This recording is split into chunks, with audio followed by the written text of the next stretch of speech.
Good morning बच्चों, मैं ज्ञान भारती हिंदी हाई स्कूल से। बच्चों आज हम स्टैंडर्ड 12 सब्जेक्ट हिंदी और चैप्टर नंबर 2 पढ़ेंगे। चैप्टर का नाम है बाजार दर्शन। इस चैप्टर को लिखा है जैनेंद्र कुमार, तो लेखक हैं ये। आइए सबसे पहले हम इनके बारे में समझते हैं।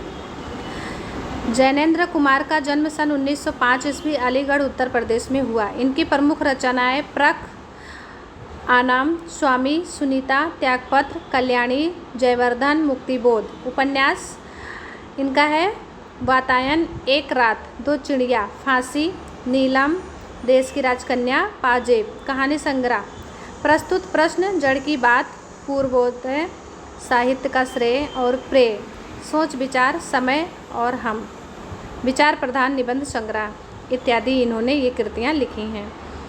प्रमुख पुरस्कार इनको मिला है बच्चों इस पे साहित्य अकादमी पुरस्कार, भारत भारती सम्मान, भारत सरकार द्वारा पद्म भूषण से सम्मानित इनको किया गया है। और इनका निधन हुआ सन 1990 ईस्वी में। इन्होंने पंक्तियाँ लिखी हैं। यथार्थ को अंतिम सत्य के रूप में ओढ़कर जो अपने को विवश मान बैठ सकता है वही तो असमर्थ है, पर जिसने स्वप्न के सत्य के दर्शन किए वह यथार्थ की विकटता से कैसे निरुत्साहित हो सकता है। मतलब सच्चाई को अंतिम सत्य के रूप में जिसने भी ओढ़ा और ओढ़ कर वो अपने आप को विवश मानकर बैठ सकता है वही असमर्थ है। अगर तूने सच्चाई को देखते हुए भी सत्य के रूप में अगर तू काम नहीं कर रहा है तो तू समझ ले एक प्रकार से असमर्थ है उस काम में। पर जिसने स्वप्न के सत्य के दर्शन किए और वह यथार्थ की विकटता से कैसे निरुत्साहित हो सकता है। सपने में तो उसने जो है सत्य के दर्शन कर लिए, लेकिन सच्चाई क्या है कि वो जो है यथार्थ रूप से, सच्ची रूप से वो इसको स्वीकार नहीं कर सकता है। हिंदी में प्रेमचंद के बाद सबसे महत्वपूर्ण कथाकार के रूप में प्रतिष्ठित जैनेंद्र कुमार का अवदान बहुत व्यापक है और वैविध्यपूर्ण है। अपने उपन्यासों और कहानियों के माध्यम से उन्होंने हिंदी में एक सशक्त मनोविज्ञान कथा धारा का प्रवर्तक किया। परख और सुनीता के बाद 1937 में प्रकाशित त्यागपत्र ने इन्हें मनोवैज्ञानिक उपन्यासकार के रूप में प्रभुत प्रतिष्ठा दिलाई। इसी तरह खेल, पाजेब, नीलम देश की राजकन्या, अपना अपना भाग्य, तत्सत जैसी कहानियों को भी कालजयी रचनाओं के रूप में मान्यता मिली। कालजयी का मतलब होता है बच्चों काल पर विजय पाने वाला। कथाकार होने के साथ साथ जैनेंद्र की पहचान अत्यंत गंभीर चिंतक के रूप में रही। बहुत सरल एवं अनौपचारिक सी दिखने वाली शैली में उन्होंने समाज, राजनीति, अर्थनीति एवं दर्शन से संबंधित गहन प्रश्नों को सुलझाने की कोशिश भी की है। अपनी गांधीवादी चिंतन दृष्टि का जितना सुशिष्ट एवं सहज उपयोग वो जीवन जगत से जुड़े प्रश्नों के संदर्भ में करते हैं वह अत्यंत दुर्लभ है और इस बात का सबूत पेश करता है कि गांधीवाद को उन्होंने कितनी गहराई से हृदय संगम किया है। बाजार दर्शन जैनेंद्र का एक महत्वपूर्ण निबंध है। बच्चों ये जो कहानी है ये एक प्रकार का निबंध है जिसमें गहरी वैचारिकता और साहित्य सुलभ लालित्य का दुर्लभ संयोग देखने को मिलता है। हिंदी में उपभोक्तावाद एवं बाजारवाद पर व्यापक चर्चा पिछले 1-1.5 दशक पहले ही शुरू हुई है, पर कई दशक पहले लिखा गया जैनेंद्र का लेख आज भी इनकी मूल अंतर्वस्तु को समझाने के मामले में बेजोड़ है। वह अपने परिचितों मित्रों से जुड़े अनुभव बताते हुए यह स्पष्ट करते हैं कि बाजार की जादुई ताकत कैसे हमें अपना गुलाम बना लेती है। कहने का मतलब ये है बच्चों कि हम जब बाज़ार में जाते हैं, वस्तु को देखते हैं तो ना चाहते हुए भी हम उस तरफ आकर्षित हो जाते हैं। अगर हम अपनी आवश्यकताओं को ठीक ठीक समझकर बाज़ार का उपयोग करें तो उसका लाभ उठा सकते हैं, लेकिन अगर हम ज़रूरत को तय कर बाज़ार में जाने के बजाय उसकी चमक दमक में फंस गए तो वह असंतोष, तृष्णा और ईर्ष्या से घायल कर हमें सदा के लिए बेकार बना देता है। यहाँ भी यही समझा रहे हैं कि तुम अगर अपनी आवश्यकताओं को ध्यान में रख कर बाज़ार में जाओगे तो बाज़ार का फ़ायदा उठाओगे। अगर तुम बिना आवश्यकता के वस्तु को देख लिए और ललचा गए बाज़ार में वस्तुओं की चमक दमक में फंस गए तो तुम्हें कभी भी संतोष नहीं होगा, हमेशा असंतोष रहेगा, तृष्णा रहेगा और ईर्ष्या करने लगोगे अगर तुम्हें वो वस्तु प्राप्त नहीं होगी। इस तरह से तुम हमेशा के लिए बेकार हो जाओगे। इस मूल भाव को जैनेंद्र कुमार ने भांति भांति से समझाने की कोशिश की है, कहीं दार्शनिक अंदाज में तो कहीं किस्सा गो की तरह, अर्थात कहानी की तरह। इसी क्रम में केवल बाजार का पोषण करने वाले अर्थशास्त्र को उन्होंने अनीति शास्त्र बताया है। तो बच्चों ये था इनका जीवन परिचय, इनकी कुछ कृतियाँ। अब हम पढ़ेंगे बाजार दर्शन। तो चलिए अब बाजार दर्शन पाठ को पढ़ते हैं, जो एक निबंध है। एक बार की बात कहता हूँ मित्र, बाजार गए तो थे, कोई एक मामूली चीज़ लेने पर लौटे तो एकदम बहुत से बंडल पास थे। मैंने कहा यह क्या है? बोले यह जो साथ थी। उनका आशय था कि यह पत्नी की महिमा है, मतलब पत्नी को पूछ रहे हैं। उस महिमा का मैं कायल हूँ। आदिकाल से इस विषय में पति से पत्नी की ही प्रमुखता प्रमाणित होती है, और यह व्यक्तित्व का प्रश्न नहीं है, स्त्रीत्व का प्रश्न था। मतलब ये किसी व्यक्ति के व्यक्तित्व का प्रश्न नहीं था, बल्कि एक स्त्री का प्रश्न था। स्त्री माया ने जोड़े तो क्या मैं जोड़ूं? स्त्री ने अगर माया जोड़े हैं तो क्या मैं भी माया जोड़ूं? ऐसा प्रश्न कर रहे हैं। फिर भी सच सच है, और वह यह है कि इस बात में पत्नी की ओट ली जाती है, मतलब पत्नी के आड़ में ये सब करते हैं। मूल में एक और तत्व की महिमा सविशेष है। वह तत्व है मनी बैग, अर्थात पैसे की गर्मी या एनर्जी। कुल मिला के यहाँ पे लेखक ने तो सिर्फ उनके पैसे के बारे में ही पूछा था, लेकिन इन्होंने पत्नी से संबंधित भी बातों का जिक्र किया। आगे कहते हैं, पैसा पावर है, पर सबके सबूत में आसपास माल टाल ना जमा हो तो क्या वह खाक पावर है? पैसा तो पावर है, लेकिन उसके सबूत में कह रहे हैं कि आसपास माल टाल अगर लोगों के पास ना जमा हो तो क्या खाक पैसा पावर है? पैसे को देखने के लिए बैंक के हिसाब देखिए, तब आपको समझ आएगा कि पैसे की पावर क्या है। पर माल, असबाब, मकान, कोठी तो अनदेखे भी दिखते हैं। मतलब ये आपके पास नहीं होगा, जैसे माल, सामान, मकान, कोठी, बंगला, घर, ये सब, तो हम ये अंदाज़ा नहीं लगा सकते कि आपके पास पैसे की पावर है। पैसे की उस परचेजिंग पावर के प्रयोग में ही पावर का रस होता है। जब व्यक्ति पैसे का उपयोग करता है, कुछ सामान खरीदता है, परचेस करता है, तब वहाँ पे पैसे के पावर का रस दिखाई पड़ता है। लेकिन नहीं, लोग संयमी भी होते हैं, मतलब कंट्रोल कर लेते हैं अपने पर। वह फिजूल सामान को फिजूल समझते हैं। बहुत सारे लोग ऐसे भी होते हैं। वह पैसा बहाते नहीं हैं और बुद्धिमान होते हैं। बुद्धि और संयम पूर्वक वह पैसे को जोड़ते हैं, जोड़ते जाते हैं। वह पैसे की पावर को इतना निश्चय समझते हैं कि उसके प्रयोग की परीक्षा उन्हें दरकार नहीं है। मतलब वो बिना काम के, बिना आवश्यकता के वस्तु को नहीं खरीदते हैं, अपने पैसे को बर्बाद नहीं करते हैं। बस खुद पैसे के जुड़ा होने पर उनका मन गर्व से फूला रहता है। बस उनको ये रहता है कि हाँ, हमारे पास इतने पैसे हैं, और इसी बात पर वो अपने आप को गर्वान्वित समझते हैं, खुश होते हैं। मैंने कहा यह कितना सामान ले आए? अपने मित्र से इन्होंने पूछा। मित्र ने सामने मनी बैग फैला दिया जिसपे पैसे रखे थे और सामान लेके आए थे। कहा यह देखिए, सब उड़ गया। अब जो रेल टिकट के लिए भी बचा हो, मतलब मैंने तो वो अपना पॉकेट दिखाते हैं, उसमें एक भी पैसा नहीं है। बस कह रहे हैं कि सब ख़त्म हो गया, इतना सामान मैंने ख़रीदा, बस रेल टिकट के लिए जो थोड़ा बहुत बचा हो वही। मैंने तब तय माना कि और पैसा होता और सामान आता। ऐसा ही करते। वह सामान ज़रूरत की तरफ देखकर नहीं आया, अपनी परचेजिंग पावर के अनुपात में आया है। मतलब इन्होंने जो सामान खरीदे हैं, जो पैसे बर्बाद किए हैं, वो आवश्यकता को देखकर नहीं किए हैं, वो पैसे के पावर को देखकर किए हैं। इनके पास पैसा था तो सामान परचेस करते गए। लेकिन ठहरिए, इस सिलसिले में एक और भी महत्व का तत्व है। मतलब एक बात और है महत्वपूर्ण, जिसे नहीं भूलना चाहिए। उसका भी इस कर्तव्य में बहुत कुछ हाथ है। वह महत्व है बाजार। पैसे का जो पैसा का खेल है वो किससे जुड़ा हुआ है? बाजार से। मैंने कहा यह इतना कुछ नाहक ले आए। मतलब अपने मित्र से बोले, बिना काम के इतना सारा खरीद के आप लाए हो। मित्र बोले, कुछ ना पूछो, बाजार है कि शैतान का जाल है? कहने का मतलब ये कि जाते हैं तो समझ ही नहीं आता है। ऐसा सजा धजा कर माल रखते हैं कि बेहया ही हो जाने ना फंसे। मतलब बाज़ार में जाते हैं, देखते हैं कि सामान को इस तरह से सजा धजा के रखते हैं कि बिना फंसे उसमें छुट्टी ही नहीं है। जो कोई बेशरम होगा कि नहीं फंसेगा, बाकी तो सभी उसमें फंस ही जाएंगे। मैंने मन में कहा, ठीक, बाज़ार आमंत्रित करता है कि आओ मुझे लूटो, और लूटो सब, भूल जाओ मुझे, देखो मेरा रूप और किसके लिए है।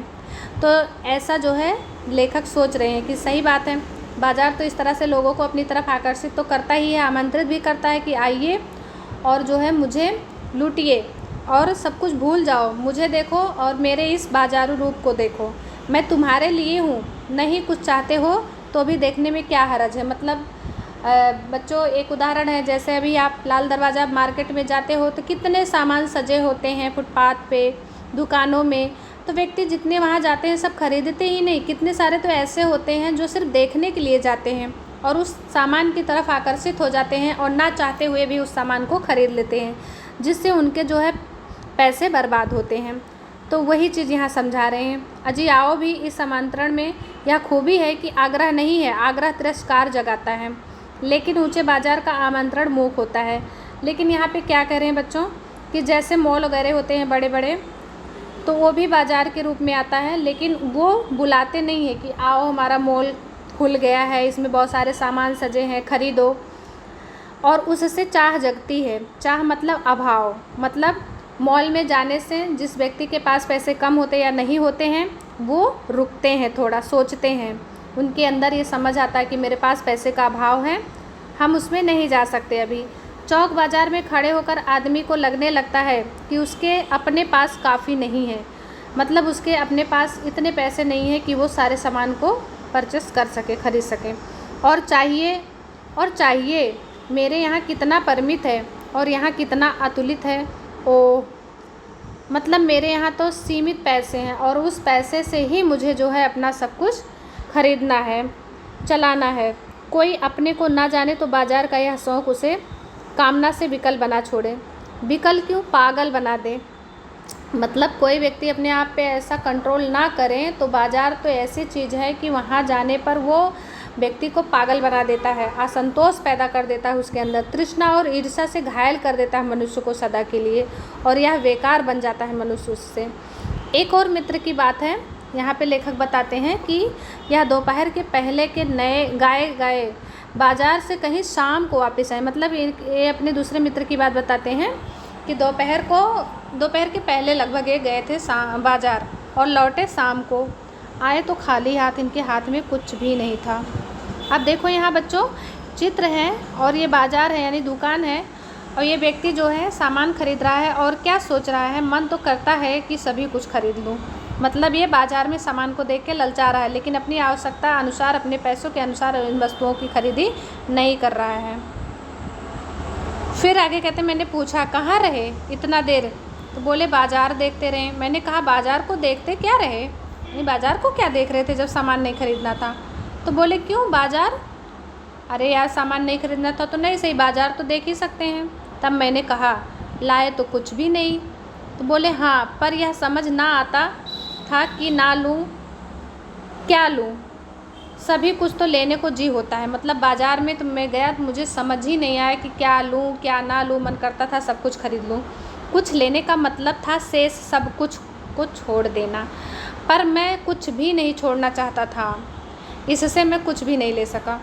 मतलब ये ललचाते रह गए और कुछ खरीद नहीं पाए। मैंने कहा खूब, बहुत अच्छी बात है भाई, पर मित्र की बात ठीक थी। अगर ठीक पता नहीं है कि क्या चाहते हो तो सब और की चाह तुम्हें घेर लेगी। तो बच्चों ये बात बिल्कुल सही है। जैसे आपको स्कूल बैग लेना है और आप जो है लाल दरवाज़ा गए बैग खरीदने, वहाँ पे बहुत सारे बैग के अलावा जूते, कपड़े, चप्पल सब कुछ मिलता है।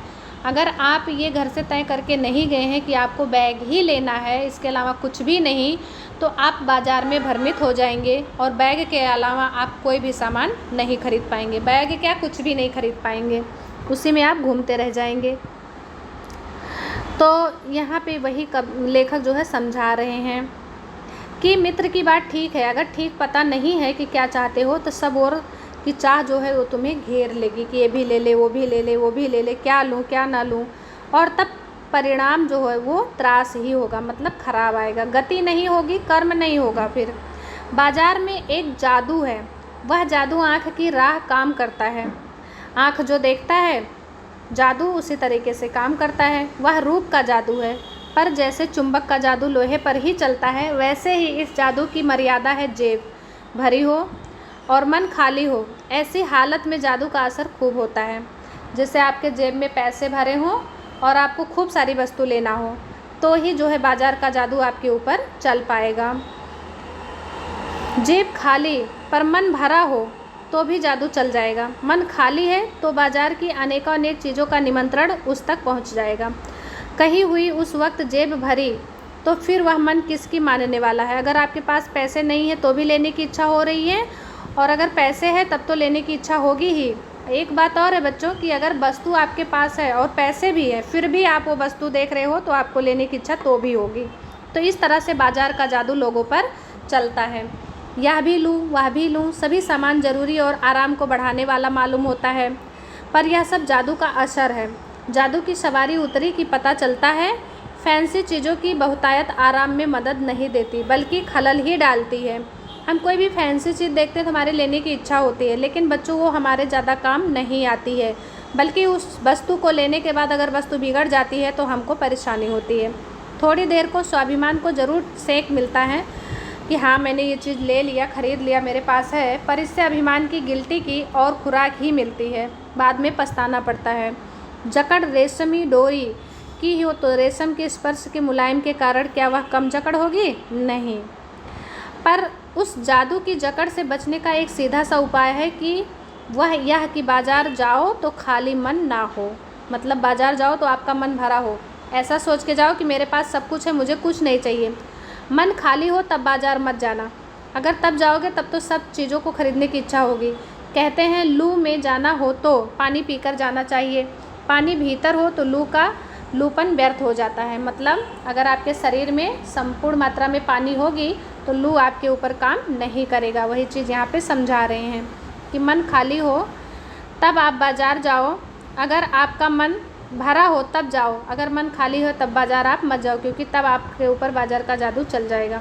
मन लक्ष्य में भरा हो तो बाज़ार भी फैला का फैला ही रह जाएगा, तब वह घाव बिल्कुल नहीं दे सकेगा। अगर आपका मन भरा है, आपने सोचा कि मेरे साथ पास सारी वस्तुएं हैं, मुझे कुछ भी लेने की आवश्यकता नहीं, तब जो बाज़ार का सामान है वो फैला का फैला रह जाएगा, आपको वो परेशान नहीं करेगा बल्कि कुछ आनंद ही देगा। आप देखोगे सारे सामान को और खुश होगे, तब बाज़ार तुमसे कृतार्थ होगा कि चलो ठीक है, कोई ऐसा व्यक्ति तो है जो पैसे और सामान का दुरुपयोग नहीं कर रहा, क्योंकि तुम कुछ ना कुछ सच्चा लाभ उसे दोगे।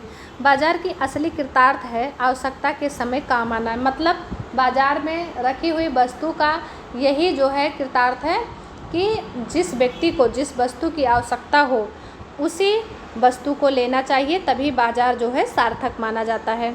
यहाँ एक अंतर चिन्ह लेना बहुत ज़रूरी है। मन खाली नहीं रहना चाहिए, इसका मतलब यह नहीं कि वह मन बंद रहना चाहिए। अब यहाँ बच्चों मन खाली नहीं रहने का मतलब ये है जो मैंने आपको बताया कि आपको ये सोचना है कि हमारे पास सारी वस्तुएं हैं, हमें बेफिजूल का खर्चा नहीं करना है। इसका मतलब ये नहीं है कि अपने मन को एकदम मार देना है, जो बंद हो जाएगा वह शून्य हो जाएगा। शून्य होने का अधिकार बस परमात्मा का है, यानी आपको शून्य कौन कर सकता है? सिर्फ भगवान, जो सनातन भाव से संपूर्ण है, शेष सब अपूर्ण है। इससे मन बंद नहीं रह सकता।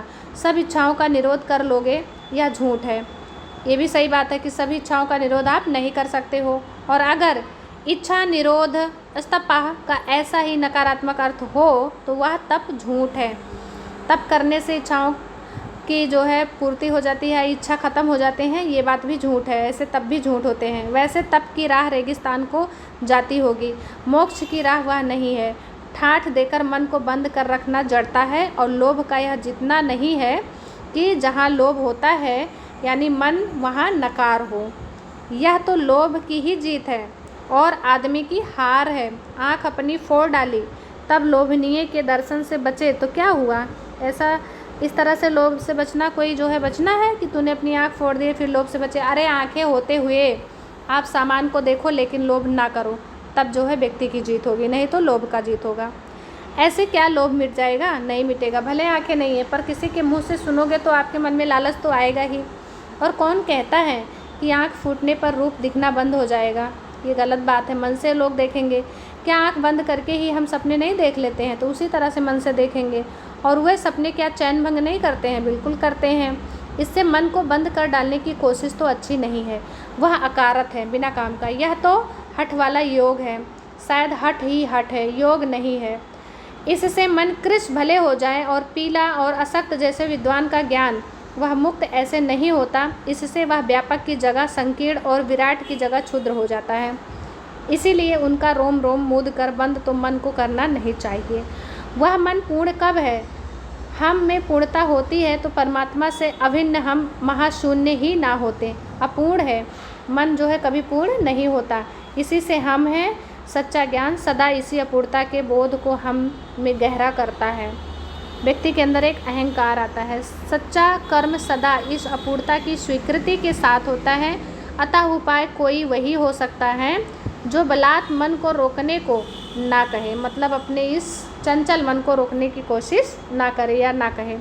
जो मन को भी इसीलिए सुने क्योंकि वह अप्रयोजनीय रूप में हमें नहीं प्राप्त हुआ है। हाँ, मन मानेपन की छूट मन को ना हो, मतलब आप अपने मन को अगर मनमाने करने की छूट दे देंगे तो फिर आपका मन कभी भी कंट्रोल नहीं होगा और हमेशा आप जो है दुखी रहेंगे, क्योंकि वह अखिल का अंग है, यानी सबका अंग मन है, खुद कुल नहीं है। पड़ोस में एक महाअनुभव रहते हैं। अब आगे दूसरे की कहानी बताते हैं लेखक, जिनको लोग भगत जी कहते हैं। चूरन बेचते हैं, वो यह काम करते हैं, जाने उन्हें कितने बरस हो गए ये चूरन बेचते हुए, लेकिन किसी भी दिन चूरन से उन्होंने 6 आने पैसे से ज़्यादा नहीं कमाए। मतलब उन्होंने पूरा मन बना लिया था कि हमको डेली सिर्फ 6 आने ही कमाना है। चूरन उनका आसपास सरनाम है और खुद खूब लोकप्रिय हैं। कहीं व्यवसाय का गुर पकड़ लेते हैं और उस पर चलते तो आज खुशहाल क्या माला माल होते। अगर वो इसी चूरन को व्यवसाय का रूप पकड़ लेते तो आज खुश ही नहीं बल्कि माला माल हो जाते, लेकिन नहीं, उन्होंने अपने मन को बना के रख लिया था कि हम 6 आने कमा लेंगे, बस हमारा मन भर जाएगा।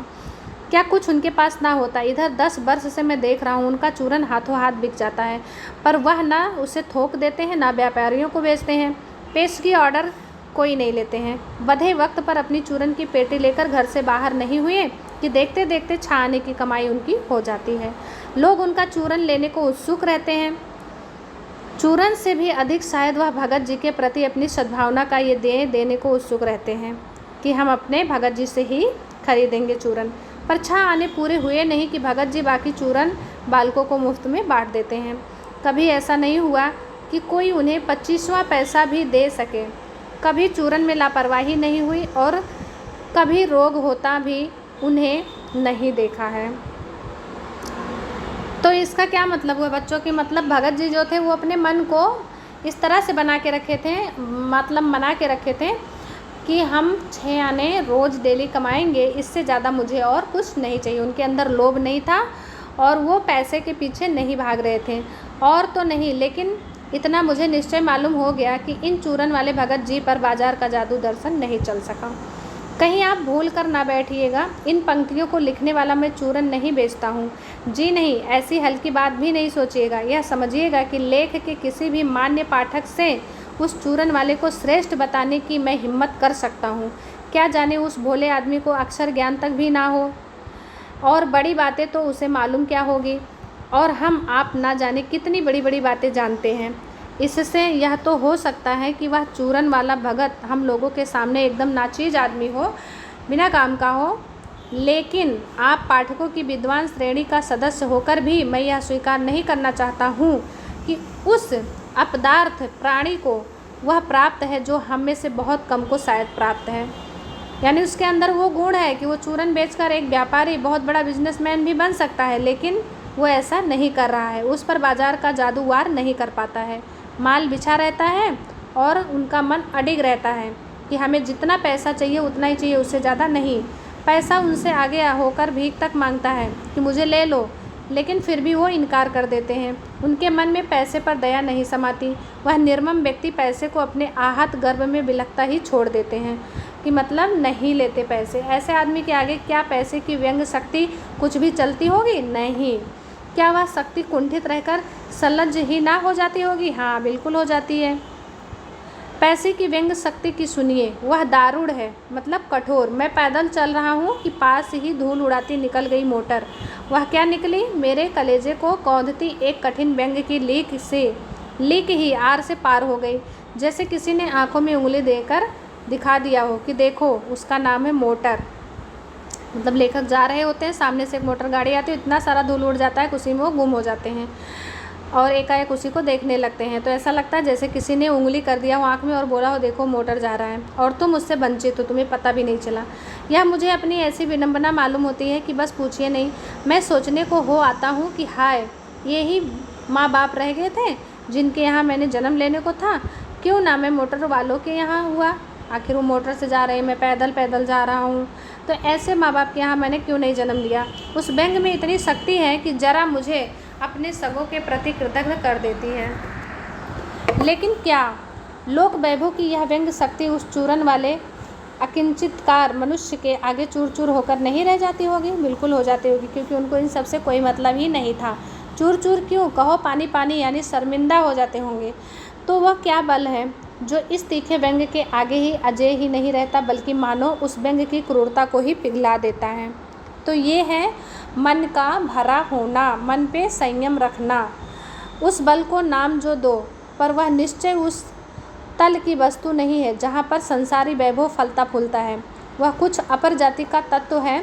लोग स्पिरिचुअल कहते हैं, आत्मिक, धार्मिक, नैतिक कहते हैं। मुझे योग्यता नहीं है कि मैं उन शब्दों में अंतर देखूं और प्रतिपादन करूं। मुझे शब्द से सरोकार नहीं है, कोई मतलब नहीं है। मैं विद्वान नहीं कि शब्दों पर अटका रहूं, लेकिन इतना तो है कि जहाँ तृष्णा है यानी प्यास है, बटोर रखने की स्पृहा है, वहाँ उस बल का बीज नहीं है। बल्कि यदि उसी बल को सच्चा बल मानकर बात की जाए तो कहना होगा कि संचय की जो तृष्णा होती है, संचय यानी इकट्ठा करने का, धन इकट्ठा करने का जो प्यास होता है, और वैभव की जो चाह में व्यक्ति की निर्बलता ही प्रमाणित होती है। निर्बल ही धन की ओर झुकता है और वह अबलता है। वह मनुष्य पर धन की ओर, चेतन पर जड़ की ओर विजय है। एक बार चूरन वाले भगत जी बाजार चौक में दिख गए। मुझे देखते ही उन्होंने जयराम जयराम किया पहले, ऐसा लेखक बोल रहे हैं। मैंने भी जयराम कहा। उनकी आंखें बंद नहीं थी और न उस समय वह बाजार को किसी भांति कोस रहे थे। मालूम होते थे राह में बहुत लोग, बहुत बालक मिले जो भगत जी द्वारा पहचाने जाने के इच्छुक थे। भगत जी ने सबको ही हंसकर पहचाना, सबका अभिवादन भी किया और सबको अभिवादन किया। इससे तनिक भी यह नहीं कहा जा सकेगा कि चौक बाजार में होकर उनकी आंखें किसी से भी कम खुली थीं। मतलब उन्होंने सब कुछ देखा, लेकिन भौचक्के हो रहने की लाचारी उन्हें नहीं थी। व्यवहार में पेशोपेश उन्हें नहीं था और खोए से खड़े नहीं वो रह जाते थे। भांति भांति के बढ़िया माल से चौक भरा है, पर उस सबके प्रति अप्रीति इस भगत के मन में नहीं है, जैसे उस समूचे माल के प्रति भी उनके मन में आशीर्वाद हो सकता है। विद्रोह नहीं, प्रसन्नता भी भीतर है, क्योंकि कोई रिक्त भीतर नहीं है उनके। इसीलिए वो किसी सामान के प्रति ना तो जलन करते हैं, न विद्रोह करते हैं, न लालचपन दिखाते हैं। देखता हूँ कि खुली आंख, तुष्ट और मग्न वह चौक बाजार में से चलते चले जाते हैं। राह में बड़े बड़े फैंसी स्टोर पड़ते हैं, पर पड़े रह जाते हैं। कहीं भगत नहीं रुकते हैं तो एक छोटी पंसारी की दुकान पर रुकते हैं, जहाँ 2-4 आने कमा कर लाते हैं और अपने काम की चीज़ ले जाते हैं और लेकर चले जाते हैं। बाजार से हठपूर्वक विमुखता उनमें नहीं है, लेकिन अगर उन्हें जीरा और काला नमक चाहिए तो सारे चौक बाजार की सत्ता उनके लिए तभी तक उपयोगी है जब तक वहाँ जीरा मिलता है। ज़रूरत भर जीरा वहाँ से ले लिया कि फिर सारा चौक उनके लिए आसानी से नहीं के बराबर हो जाता है। मतलब वो जहाँ पे अपना सामान लेते हैं वो बाज़ार उनके लिए उतना ही होता है, बाकी का सामान की तरफ वो ध्यान भी नहीं देते हैं, और वहाँ से भी सामान लेने के बाद वो पूरा बाज़ार उनके लिए ना के बराबर हो जाता है।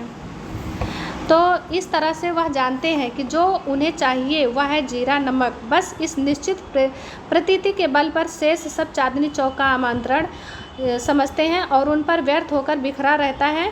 लोग बिखरे रहते हैं, वो नहीं बिखरना चाहते हैं। चौक की चांदनी दाएं बाएं भूखी की भूखी फैली रहती हैं, क्योंकि कोई खरीदने नहीं आता जाता है, क्योंकि भगत जी को जीरा चाहिए। मतलब भगत खरीदने नहीं जाते हैं और भगत जी को सिर्फ जीरा चाहिए। वह तो कोने वाली पंसारी की दुकान पर मिल जाता है और वहाँ से सहज भाव से ले लिया गया है। इसके आगे आसपास अगर चांदनी बिछी रहती है तो बड़ी खुशी से बिछी रहे। भगत जी से बेचारी का कल्याण ही चाहते हैं। मतलब भगत जी खरीदते नहीं है, इसलिए भगत जी वहाँ जाएं कि ना जाएं कोई मतलब नहीं होता है।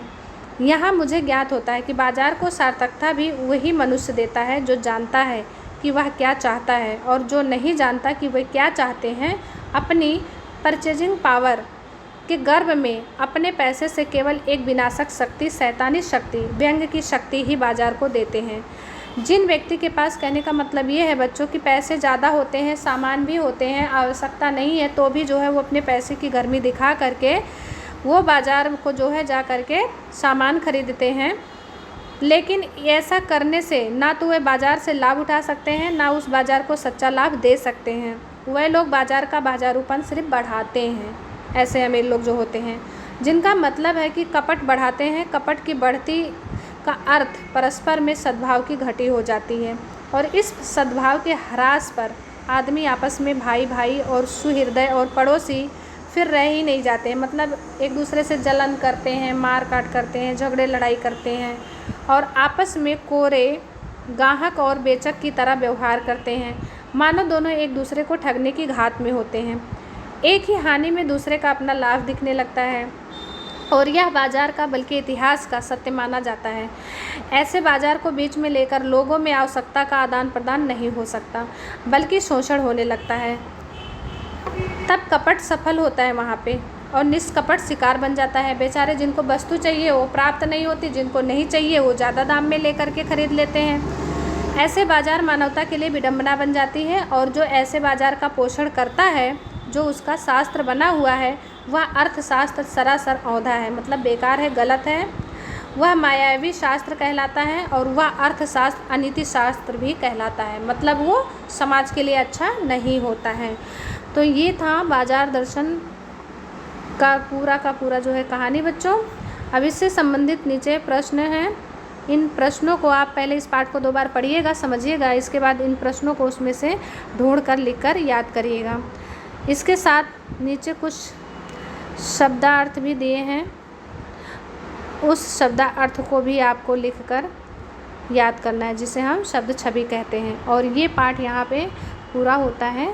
Thank you.